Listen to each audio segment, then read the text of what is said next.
Steps to Prosperity, Tips for Abundance and Growing Your Bodywork Practice. Welcome. I will be your presenter today. My name is Patty Nuovo. I'm a certified financial planner, a licensed massage therapist, and a naturopath.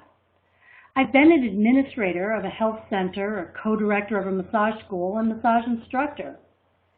My passion is business, ethics, and nutrition, and I love helping others grow their business to be financially abundant. I have created this format to make these NCB-TMB approved 6 continuing education hours interesting and informative. I'm also the author of 2 best-selling ebooks, which is Soul Accounting, The Power of Money and Emotions, Getting Money Out of Your Head and Into Your Pocket, as well as Solving the Riddle of the Money Mind in 4 steps.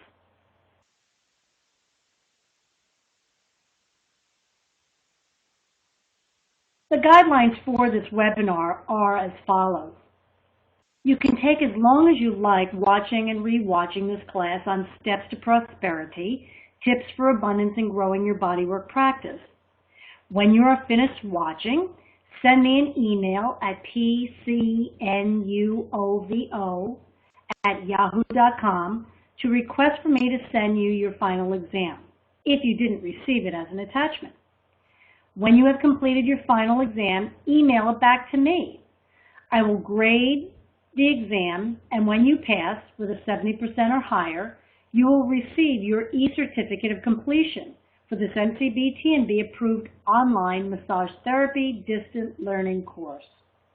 If you have any questions, feel free to email me and I will get back to you as soon as possible. And now, on to our presentation.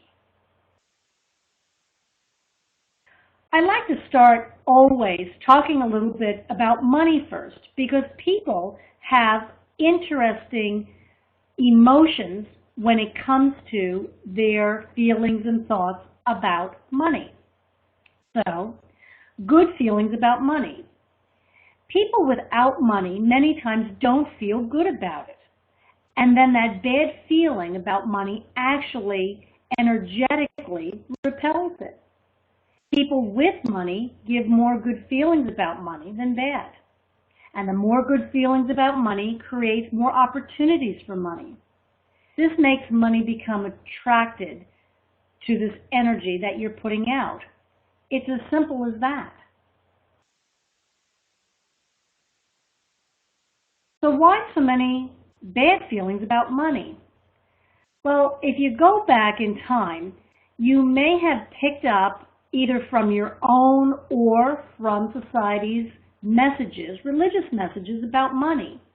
After all, in the Bible, there are over 300 references about money. There's a lot of conflict about money and religion. You know, sayings like the love of money is the root of all evil, and somehow we got a message that wanting money is wrong. If you save money, it's considered hoarding, but if you give money away, especially to the institution, that's a good thing. So a lot of the what you'd call holy people or saintly people usually were in poverty, and so there's a conflicting message about being good and living a good life, but not having too much money. And if you have a lot of it, give it away, but if you hold on to it, somehow that's bad. So a lot of conflicting messages, all having to do with money from a religious basis. Now let's take a look at the next influencer of feelings about money. You have society's messages. Somehow we're given the message that earning a living, you don't have to like what you do as long as it makes money. You need money to be happy, to be safe, to be healthy, to have fun. All those messages we're bombarded with in movies, TV, magazines, papers, all out there. Somehow having money, good. Not having money, bad things happen. Again, there's a bit of a conflict but we're given and bombarded with these types of messages. Now, the third and most important area, having to do with where we get our thoughts and feelings about money, comes from what you grew up with. What messages did you pick up in your own family? What was your mom and dad's thoughts about money? How did they deal with money? What were their perceptions about money? What are the things that they said about it? Did you ever hear someone saying in your household, you know, money doesn't grow on trees, and somehow you got the message there isn't enough money, or you may have gotten the opposite message, which is there's plenty of money. And what's interesting, a lot of families don't even talk about money. It's just this sense that somehow there's never enough, or you might get one parent that is very concerned or afraid there'll never be enough money, and the other one is always spending money all the time as if money is everywhere. So again, we pick those things up from our initial teachers, which happen to be our parents. So having that foundation, religious messages you got, society's messages, your family messages, now you can wonder why. There's a lot of emotion attached to this thing called money, which in and of itself is actually a non-entity, because money really is only a tool that's used to do or to have the things that you either don't want to do or choose not to do for yourself. And yet, things and emotions like security and safety and power and intelligence and, I mean, so many feelings are attached to this literally non-entity thing called money. So by going through and removing some of those things that are in the way to allow the vibration of abundance and money to flow through you, you have to pick and choose and start removing those areas that really don't serve you anymore, those thoughts, those beliefs, those feelings that don't serve you, and vibrationally will push any amount of abundance away from you. Napoleon Hill was a very interesting individual. He was paid by a very wealthy individual to find out what was the actual secrets of success. The people all over the world that were millionaires or billionaires, what did they do differently? What was so different about them that created them to be so wealthy compared to other people? Did they have some kind of secret formula? What was it? Well, here are his actual 17 things that he found that were unique to the individuals that were the most successful and the most wealthy individual of its time. And this study was done at the turn of the century. About 100 years ago, he actually came up with this and wrote that book. That'll be in our reference section at the end of our presentation. It's a great read, and you can download it for free on the internet. So let's begin. The first of the areas is that a person, in order to succeed, needs to have a definiteness of purpose. Success and progress towards achieving your goals in life begins with knowing where you're going. Any dominating idea, plan, or purpose held in your conscious mind through repeated effort and emotionalized by a burning desire for its resolution and realization is taken over by the subconscious and acted upon through whatever natural and logical means may be available. Your mental attitude gives you power for everything that you do.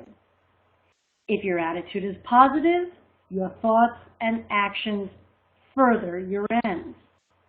If your attitude is negative, you are constantly undermining your own efforts. The major starting point of all human achievement is the development of a definite major purpose. Because really, without it, we're helpless as a ship without a compass.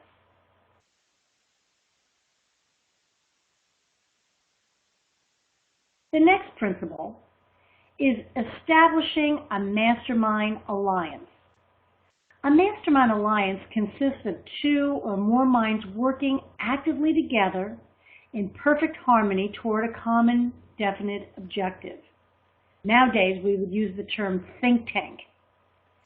Through a mastermind alliance, you can appropriately and use full strength of experience, training, and knowledge of others, just as if they were your own. It was interesting to find that no individual has ever achieved success without the help and cooperation of others. That's proven. The value of gathering together those of a like mind is self-evident. A group of brains coordinated in a single spirit of harmony will provide more thought energy than a single brain, just as a group of electric batteries will provide more energy than just a single battery.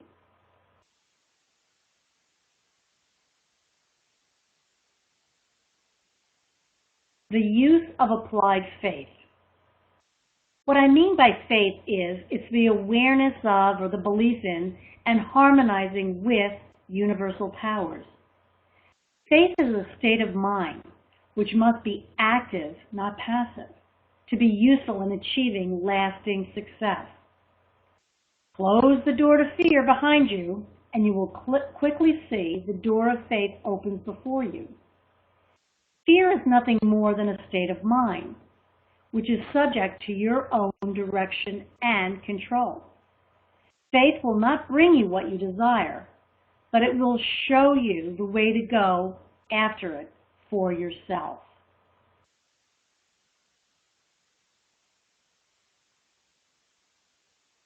Another principle is going the extra mile. It's using the strength and the struggle that go hand in hand to provide you with your end goal. Render more and better service than you are paid for, and sooner or later, you will receive compound interest from that investment. The end of the rainbow is at the end of the second mile. The quality of the service rendered, plus the quantity and quality of the service, plus the mental attitude in which it was rendered, equals your compensation. The saying really holds true even today, which is, the more you give, the more you get. Another principle is having and assembling an attractive personality.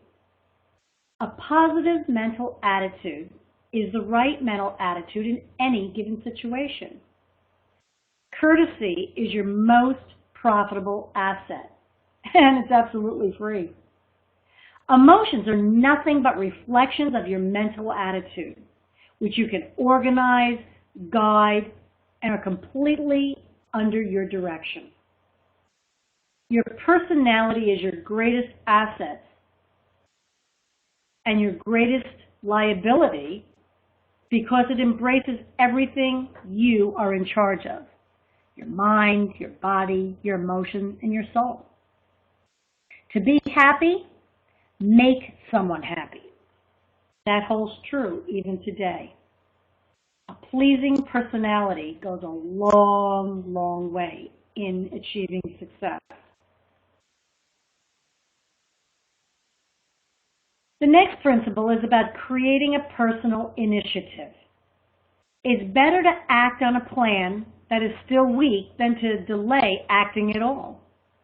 Procrastination is the arch enemy of personal initiative, unless you're not lined up with it. By lining up with whatever it is that you do before you do it, makes it go a long way toward achieving success. Personal initiative is contagious. It succeeds where others will fail. Your own initiative creates work, opportunity. It basically creates your advancement and your future. Procrastinators are experts in creating alibis. So personal initiative is the inner power that starts all action. The next principle that all successful people have in common is they build a positive mental attitude. A positive mental attitude is the single most important principle of the science of success. without which you cannot get the maximum benefit from the other 16 principles. Success attracts success, just as failure attracts more failure. Your mental attitude is the only thing over which you, and only you, have complete charge. A positive mental attitude attracts opportunities for success, while a negative mental attitude repels opportunities and doesn't even take advantage of them when they do come along. Positive mind finds a way. It can be done. Negative mind looks for all the ways it's not possible to be done. Our next important step has to do with enthusiasm. To be enthusiastic, act enthusiastically. Enthusiasm is to progress towards the success as gasoline is to your car's engine. It's basically the fuel that drives things forward. Enthusiasm stimulates your subconscious mind. By feeding the conscious mind with enthusiasm, you impress upon your subconscious that your brain and your burning desire and your plan for attaining it are certain. Enthusiasm is a state of mind. It inspires action and is the most contagious of all emotions. Enthusiasm is more powerful than logic, reason, or rhetoric in getting your ideas across and in winning over others to your viewpoint. Can't be stressed enough. Another principle of success is being able to enforce your own self-discipline.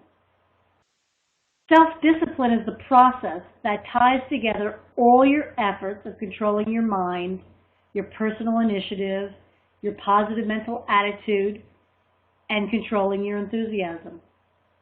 Self-discipline makes you think before you act. Like I said before, lining up with it before you take action. Our subconscious mind has access to all departments of the mind, but it's not under the control of any. If you don't discipline yourself, you are sure to be disciplined by others. Without self-discipline, you are as dangerous as a car running downhill without brakes or a steering wheel. Our next principle is about thinking accurately. Thoughts have power. They are under your control and can be used wisely or unwisely. Accurate thinkers accept no political, religious, or other types of thought, regardless of its source, until it is carefully analyzed. Accurate thinkers are masters of their emotions. Accurate thought involves two fundamentals. First, you must separate facts from information. Second, you must separate facts into two classes, the important and the unimportant. Accurate thinkers allow no one to do their thinking for them. Our next principle is controlling your attention. It's important to keep your mind on the things you want and off the things you don't want. It's much easier to focus your attention on something you believe will happen than on something that you believe is unlikely. Controlled attention is the act of coordinating all the faculties of your mind and directing their combined power to a specific end. Positive and negative emotions cannot occupy your mind at the same time. You have the choice to choose which one you're focusing on. Independence starts with self-dependence.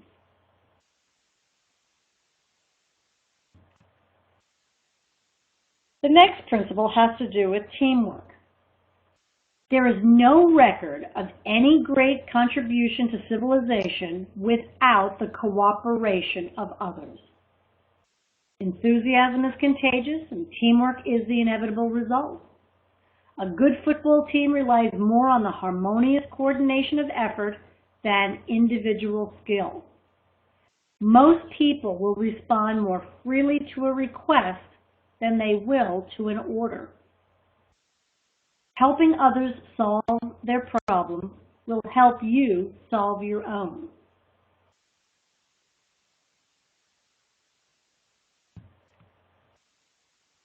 Next is learning from adversity and defeat. Everyone faces defeat. It may be a stepping stone or a stumbling block, depending on the mental attitude with which it is faced. Failure and pain are one language through which nature speaks to every living creature. You are never a failure until you accept defeat as permanent and quit trying. Remember, Edison failed 10,000 times before perfecting the electric light bulb. So don't worry if you fail once. Every adversity, every failure, and every unpleasant experience carries with it the seed of an equivalent benefit which may prove to be a blessing in disguise. There's an old saying which really comes through, which is, every knock is a boost.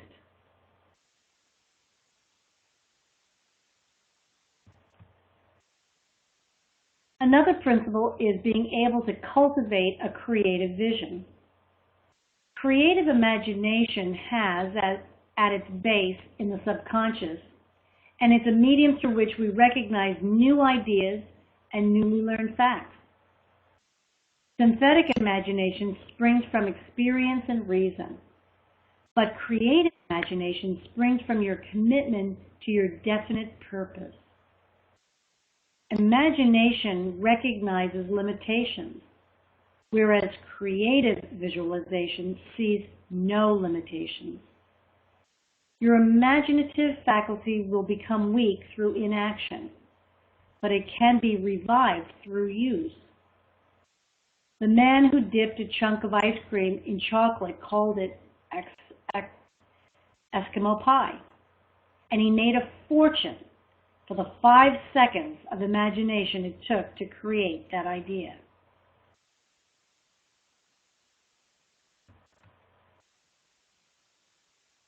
Another principle, which can't be stressed enough, has to do with maintaining sound health. To maintain a positive mental attitude and develop a healthy mind and body, you must conquer fear and anxiety. Anything that affects your physical health also affects your mental health.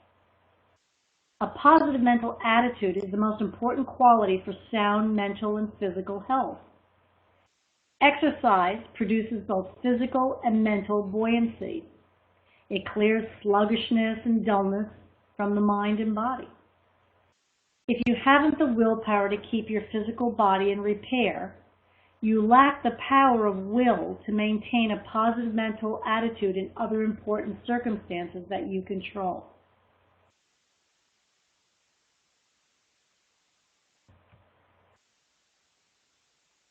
The next principle is about budgeting your time and money.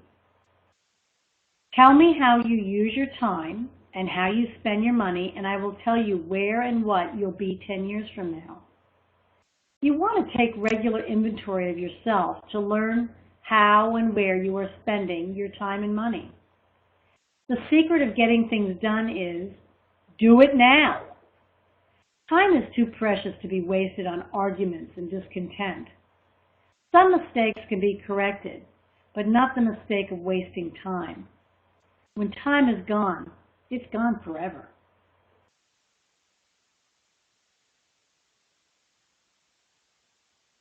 You also want to be aware of your habits. It takes a habit to replace a habit. As a matter of fact, in our body, it takes 28 days of continuous habit to create a new habit. All your successes and failures are the result of habits that you have formed. For every result, there is a cause, and results are brought about through the awareness of the habits that serve you in completing your goals. First, you get a habit, and then it gets you.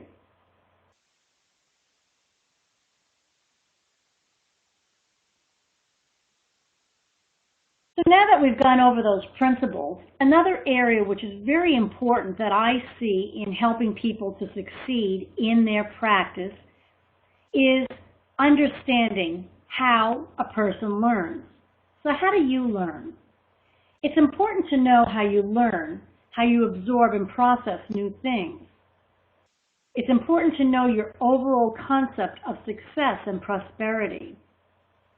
Do you have an abundant mentality, or do you have a lacking mentality? What matters is what your predominant vibration is regarding success and prosperity. So how well do you learn? On a scale of 1 to 10, how would you answer this? What is your willingness to learn? What is your willingness to accept change? And what might be in the way for you in achieving your success and your goals?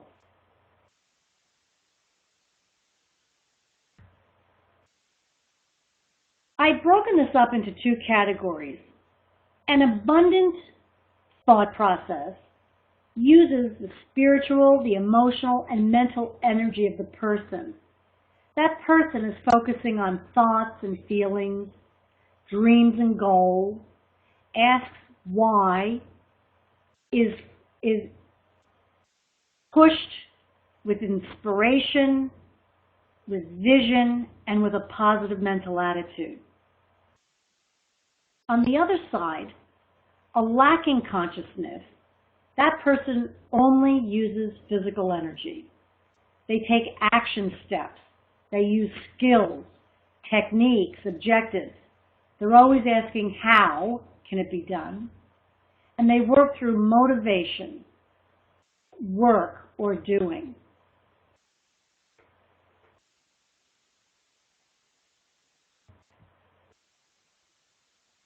So let's look at these 4 stages of learning. Most people who start a business don't know how or what they're doing. Abundant people just start doing it. They seem to already have hardwired a lot of the understanding of making their goal a reality. Whereas lacking people many times get stuck on how's that going to happen and how much is that going to cost, and all things begin to be roadblocks in order to achieve success. So stage 1 of learning has to do with unconscious incompetence. This is where a person doesn't know that they don't know. This absolutely, completely gets in the way of moving forward. The second stage is conscious incompetence, which is better because at least the person knows that they don't know something. But unfortunately, they don't know what to do about it or how to change it. So it's still a problem. Stage 3 is conscious competence. This is where you think things through before you do things. It's the beginning of the development of habits that work for you. And then finally, stage 4, which is unconscious competence. That's where your habits become automatically ingrained. It's almost like you get what you want unconsciously by living universal principles. It just seems to be downloaded and hardwired, and the person just acts. But it's because they're at this stage of learning. Having a clear focus is to have a definite aim, a purpose, or a goal. It's critical. It's like a roadmap. If I said, how do you get to Florida? Well, if I'm in California, I can just start driving, but I don't necessarily know whether I should go east, south, north, west. I mean, I don't know where to go. So how am I going to get there if I don't have a roadmap or a clear focus on what it is I want and how I'm going to achieve it. Oftentimes, a lacking individual, they have a shotgun approach to things. They just throw a lot of things against the wall and they hope something's going to stick. They're doing a lot of things all at the same time. As a matter of fact, it's proven today that people who multitask are actually less efficient and it takes more time to get the thing done. Having a passion for what it is that you want, having a burning desire for the achievement of that goal, having a specific goal in mind, you need to have a magnificent obsession. It's like you eat it, you think it, you drink it. It's like constantly on your mind. That is how you actually achieve success. Focus, focus, focus.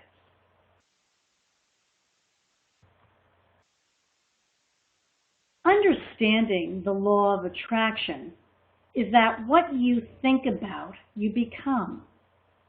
You become what your primary dominant thoughts are. And you have an internal guidance system, it's called feelings, which directs our thoughts.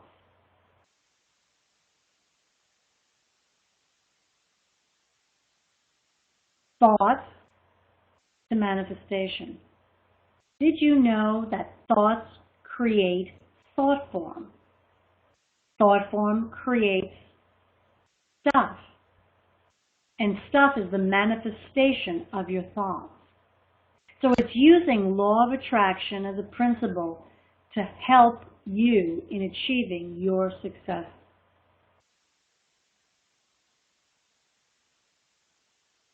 So looking at a prosperity preview, we're going to look at principles like passion, perseverance, credibility, which is your integrity and honesty, enthusiasm, having a low support need, and being customer-driven versus product-driven.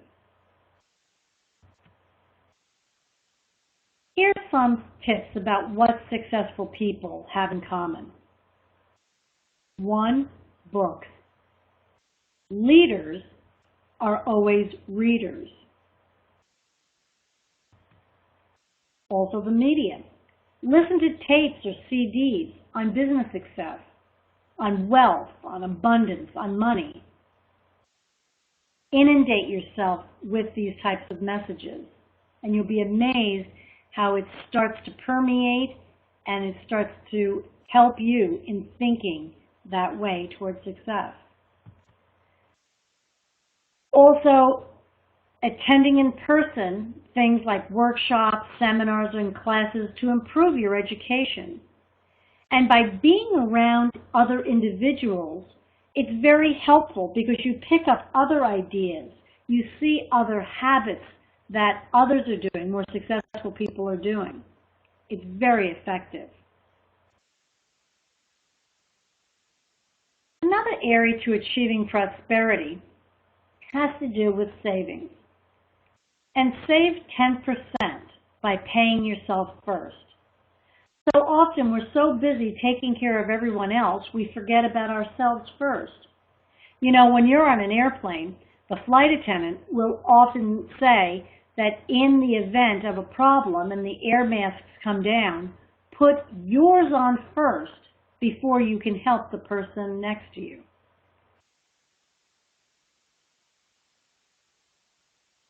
With regards to debt, get out of it.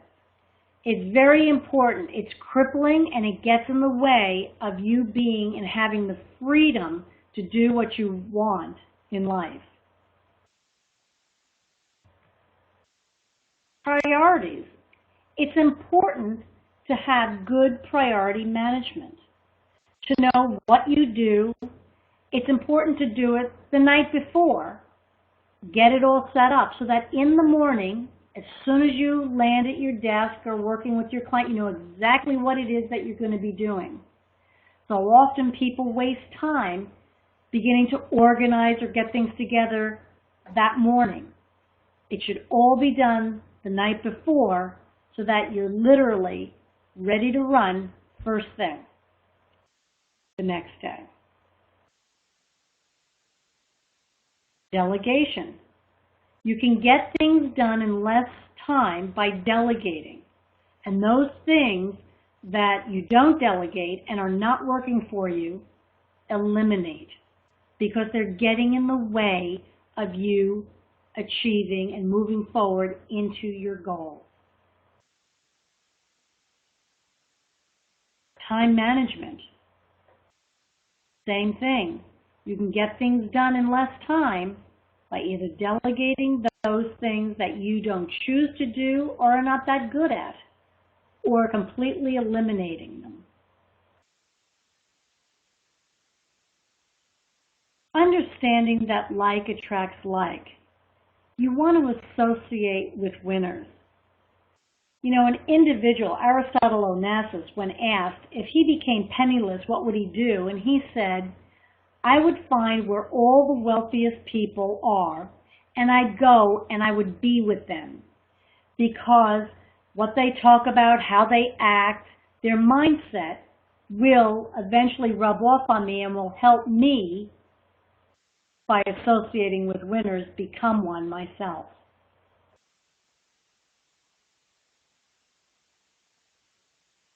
The associations that you keep. It's an interesting concept to understand that your income will be the average of your 5 best friends. Take a look at that and see how true that statement is. If you want to be more prosperous, if you want to be abundant, be around people that are more prosperous and more abundant.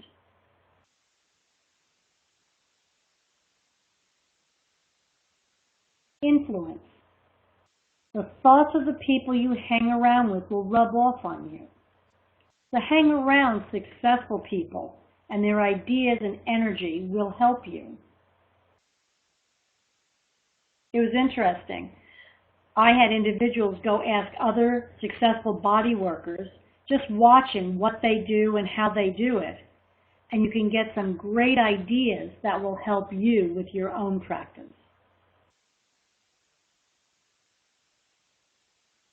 Successful people work smart. So you want to do activities that you love because it then creates positive results. Love what you do and do what you love, and the abundance and the money will come to you with that energetic vibration. This is a beautiful quote from Confucius. It was, if you love your job, you never work another day in your life. Very wise. Additional tips towards achieving greater prosperity. You want to focus on reducing your taxes.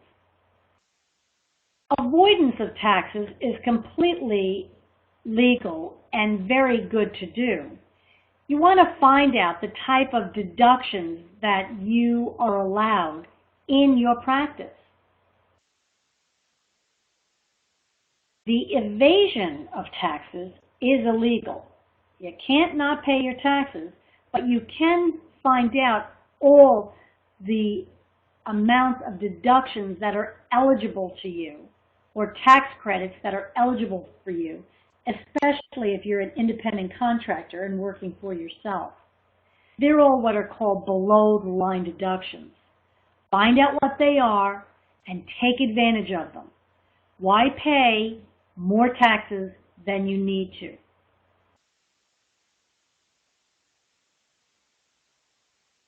Another tip is communication skills. It's really helpful to develop the ability to small talk.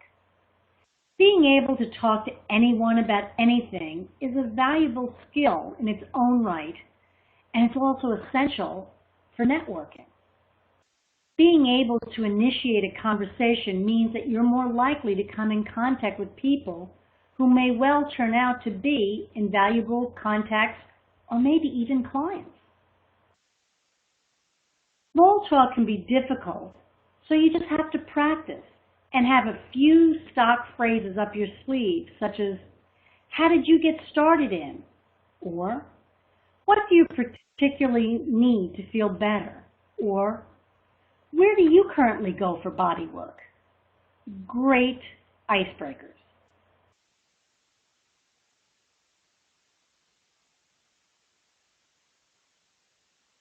Also, steps to greater prosperity is to know what your worth is in financial numbers.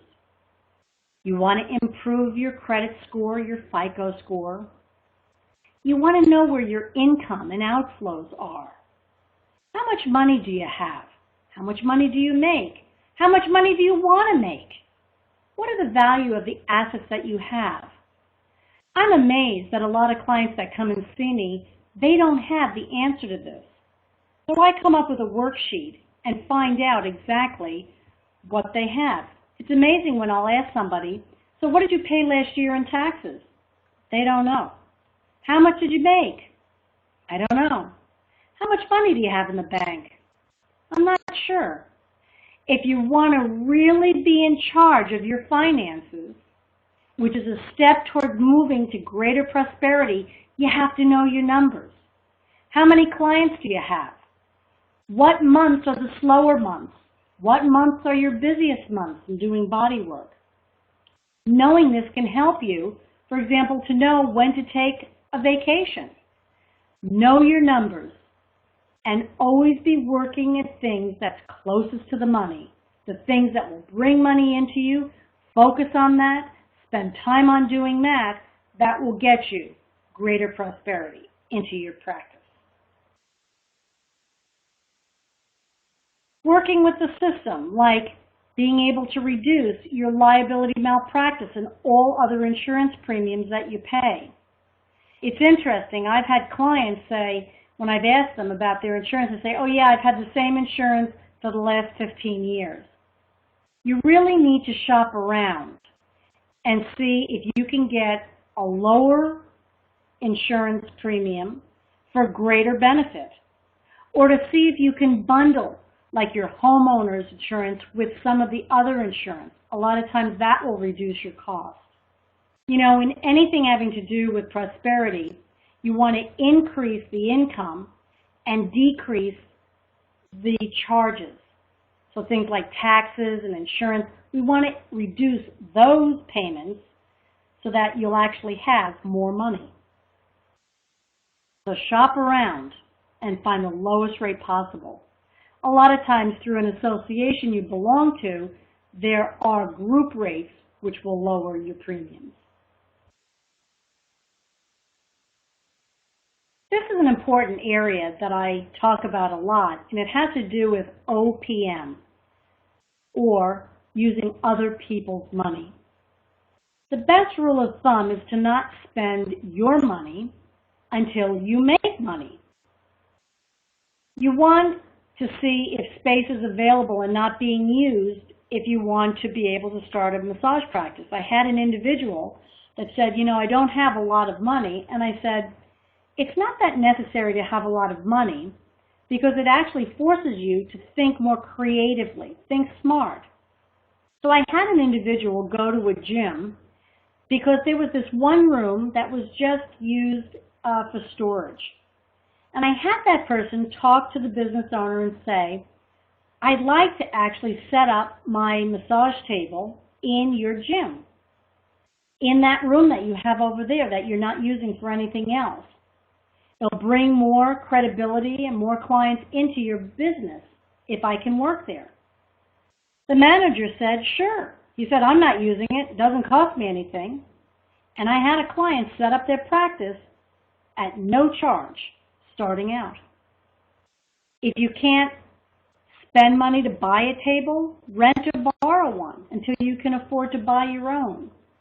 You want to be able to see what else is out there and use those resources first rather than depleting yours first. The key to using other people's money is also asking.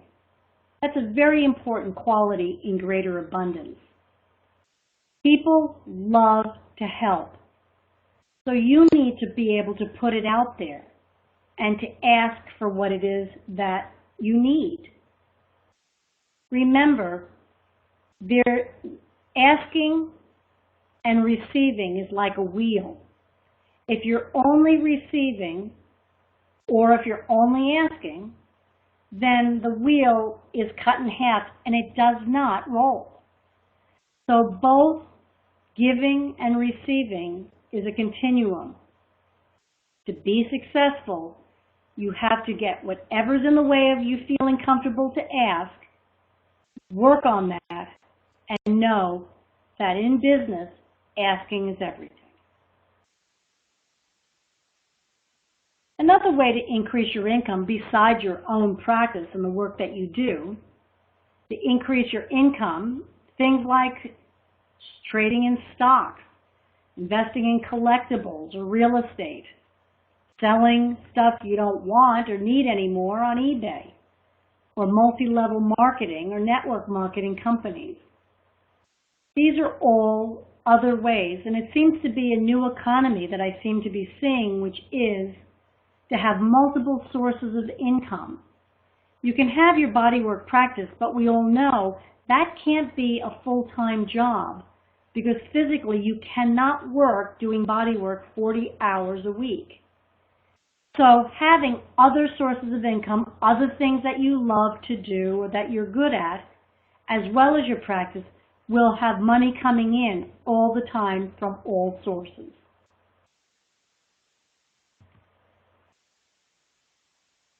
Marketing is important into any type of successful practice. That's your ability to get and to keep clients.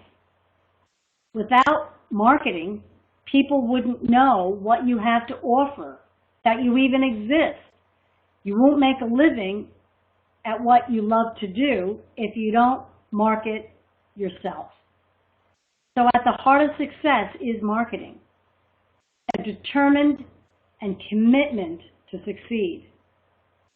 Your ability and willingness to manage and overcome obstacles, like emotional obstacles, like fear, knowing your worthiness, fear of the unknown, or even weak boundary skills. All things to work on to help you achieve greater success.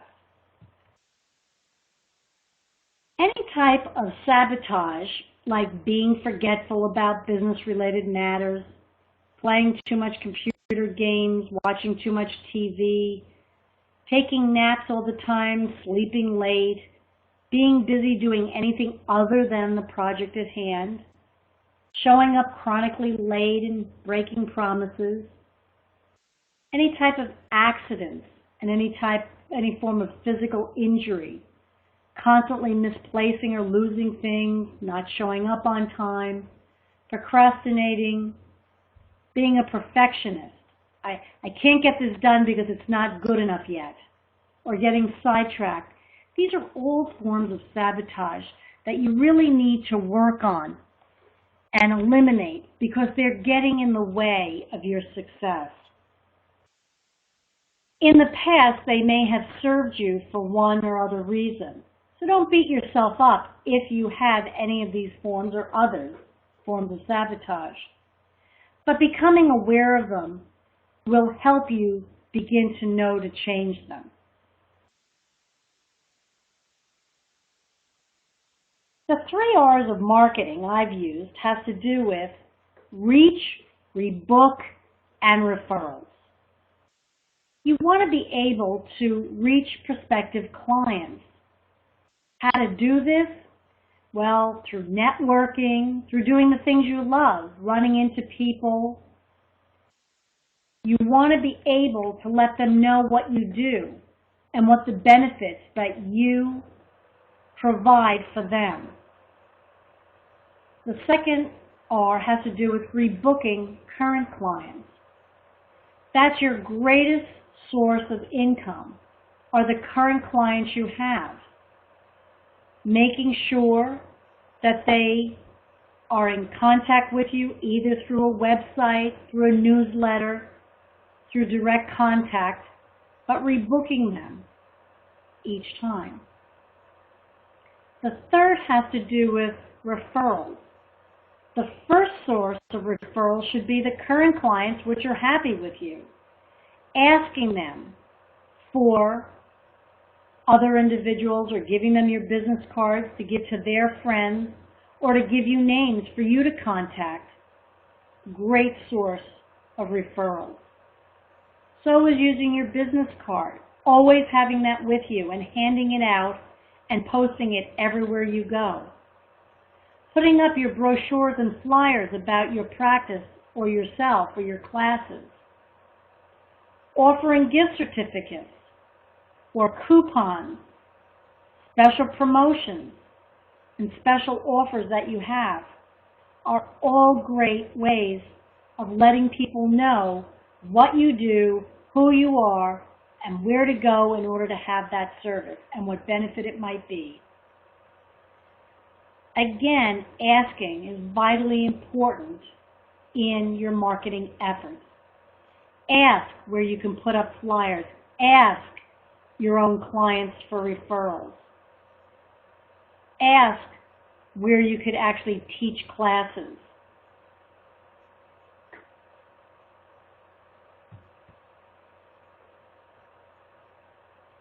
Basic human needs. If you provide these needs for your clients, you will have a successful practice.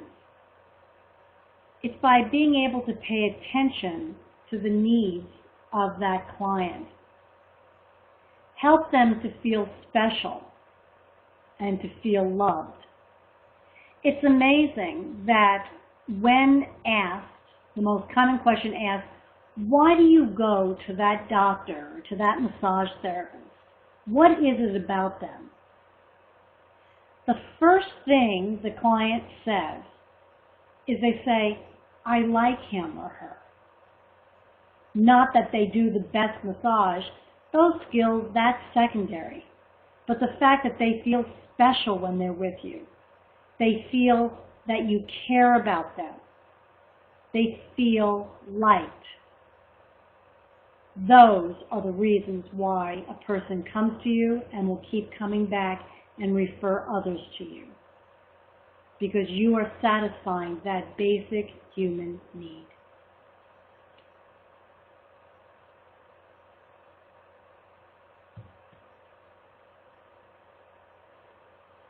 So what services or products can you offer in addition to what you do?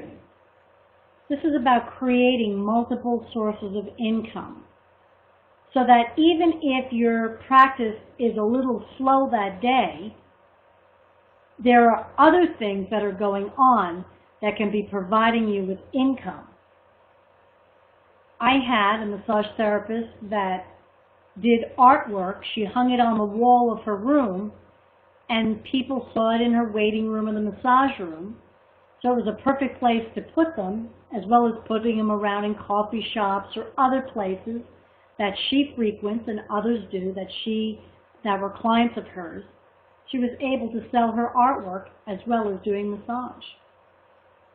You can also sell equipment or retail products that have to do with what you're doing, like a gift basket of all types of essential oils or loofahs or scrubs, eye patches, eye pillows, things like that. You can also sell your music, CDs. You can do a meditation tape and sell that. You could also sell food or drink in your practice prior to people coming in the waiting room. You can have exercise classes or give information about that. Have reading material, write a book or an e-book and sell that. Really, the sky's the limit on what ideas you come up with, especially if you enjoy it. You can love your bodywork practice, but I bet you there are other things you love too. Why not earn some money doing it as well as your practice?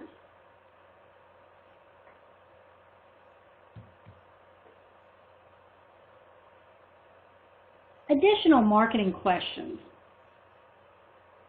Do you have a website? It enables people to see your expertise. It can offer more health information for them, as well as you can have a page on all the different products that they could buy. It also can have on there, what benefits do you offer your clients? You want to play on your strengths in marketing. Do you like to write? How about writing some articles? Or, a great source, TV appearances. Do you like public speaking? If you do, give classes. Oftentimes, a lot of groups and organizations are desperate to find speakers every month. Be that speaker. Come up with a topic that you have great interest in and knowledge about.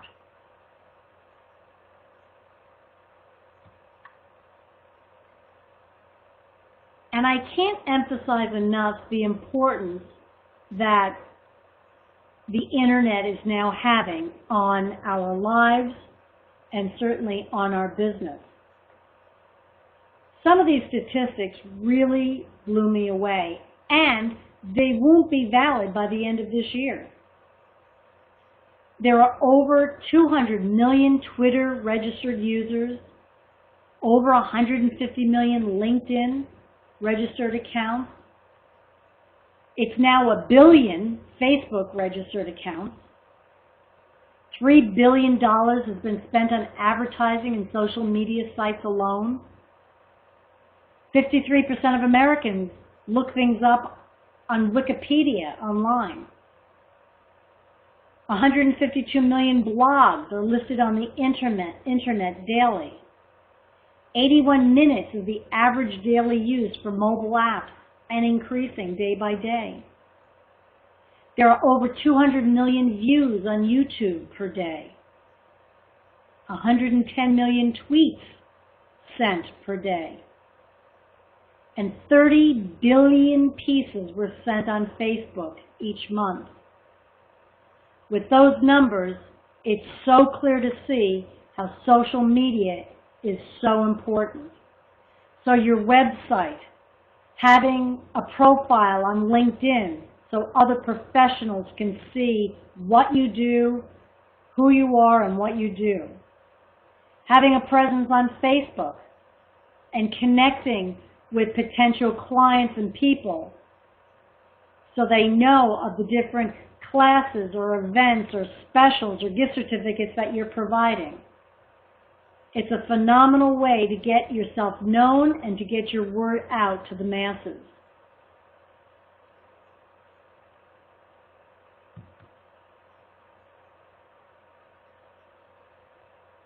Networking is really important to recognize the importance of it.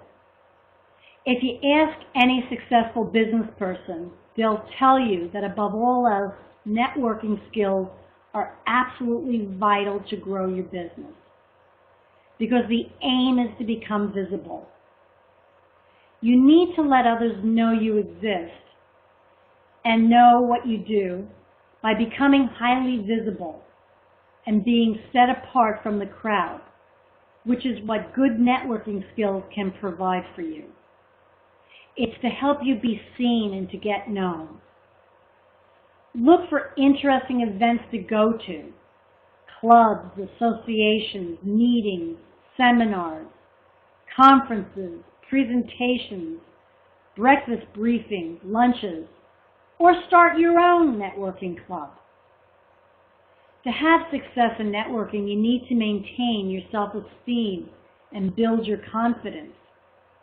Consider how you dress, speak, and maintain your body language. The aim is to present a professional and positive image. By having an open can-do attitude and having a belief in giving and sharing as well as offering assistance, your reputation will grow. You want to treat all events as networking and make sure you have a business card in your pocket at all times. Going into specific networking events, you may experience fear and trepidation. But remember, you can turn that around and make it become a thrill and a challenge of who you potentially might meet. However, we all have all sorts of events we attend, which we are in effect networking, basically meeting people to build a mutually beneficial relationship. The networks we belong to can include schools and colleges, work, a social life, small businesses, corporate businesses, family, neighbors, doctors or chiropractic offices, your health club, just to name a few. You want to build your relationships with people. You need to project an excellent image of warmth, approachability, understanding, knowledge, empathy, and an ability to engage with anyone. Don't forget, your most powerful contact might not be the most useful one to you, but in the long run, all contacts can be useful. Above all else, be genuine. Be yourself. You should take an interest in everyone you meet. Work on remembering their name. Accurately listen to them and understand their needs and know how you can assist them. Tact, reassurance, and the building of trust are also the hallmarks and vital components of relationship building. Be relaxed and stay interesting. With the many people you meet, this is the only way to maintain the initial contact. It's amazing, but I've seen, look at this statistic, 90% of businesses have no card, and only 25% have a business card that is up to date with correct information. At the very least, you should have it on you, your business card, at all times. And it can simply have just your name, address, and phone number, and possibly your email address or your website. Try to include on the back your skills and focus on helping others identify what you have to offer. You should also create a tracking system to identify and remember all those that you meet. Whenever I do my public speaking, I have a sheet go around and have everyone put their name and their email address on the sheet, and I'll usually offer some type of discount or coupon or article that I'll send to them in return for that. So I begin to build my prospects and potential clients from all the meetings at all the places that I've gone. Or I pick up other people's business cards when I'm at an event, and then I'll email them and contact them and let them know what I have to offer.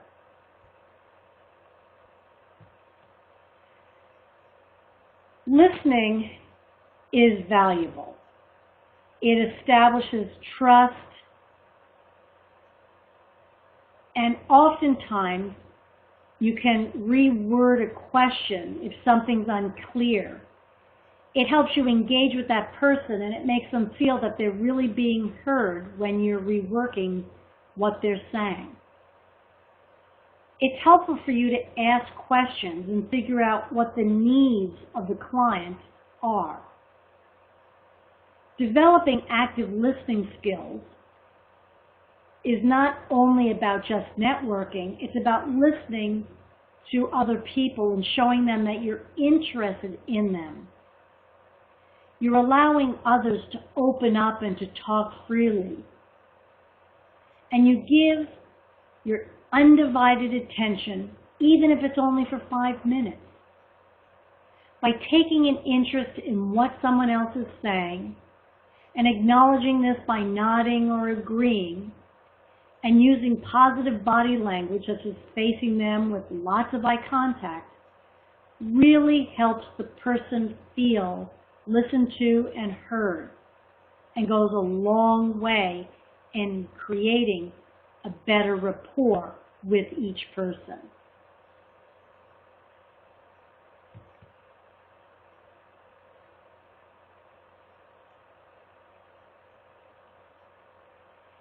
Here's a financial freedom book list that I can highly recommend. It's what I've used in my business, in my practice, in teaching business and ethics and helping people build their practices for years. These have been most helpful to me, and many of the principles have been included in this presentation from these people. Remember, leaders are readers, so take advantage of it.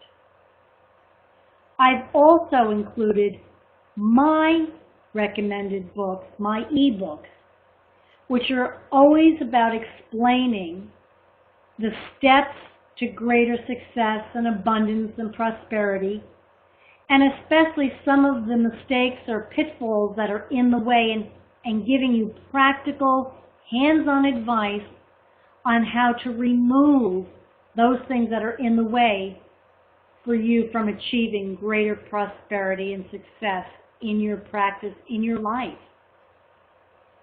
The first book, Soul Accounting, The Power of Money and Emotion, it's about getting money out of your head and into your pocket. It talks a lot about the emotional and spiritual aspects that you can bring into play in helping you achieve greater abundance in your life, and actual steps on helping you remove unwanted feelings and unwanted and unproductive thoughts from getting in the way. Practical hands-on about that.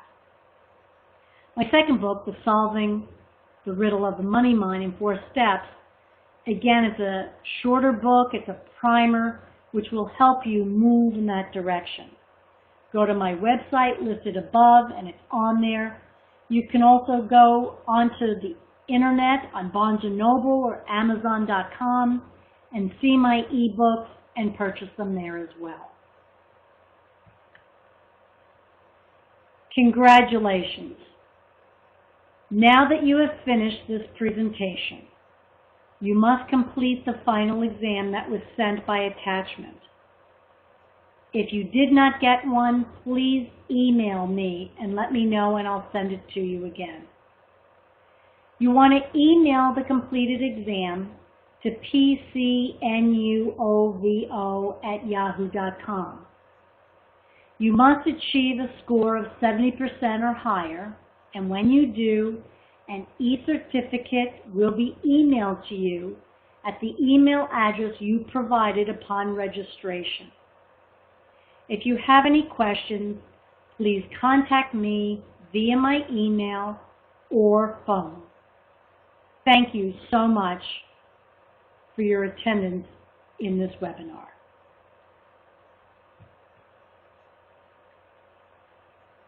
Beacon Wellness Arts Center is approved by the NCB-TMB as a continuing education provider and is also sponsored by the NCB-TMB to teach New York licensed massage therapists continuing education that is accepted by the State of New York for license renewal, the Florida Board of Massage Therapy, and 23 other states